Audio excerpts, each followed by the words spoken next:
Welcome. In this video, I'll show you how to turn off vibrant visuals in Minecraft Bedrock. If you find this video helpful, please leave a like and subscribe to the channel for more such tutorials. So first up, as you can see here, we will go ahead over to settings and scroll down and find videos right here.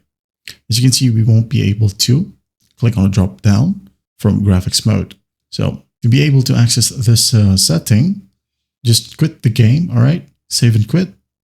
Like so. If you're playing from a server or realms, just quit. Now go back to the main menu right here. And once done, just click on settings. Now go ahead and scroll all the way down and find videos.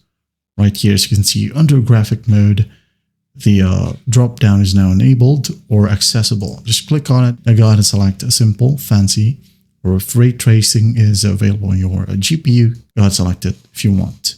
That is it. That's how you turn off vibrant visuals in Minecraft Bedrock. Well, I hope this video helps, and I'll see you in the next one.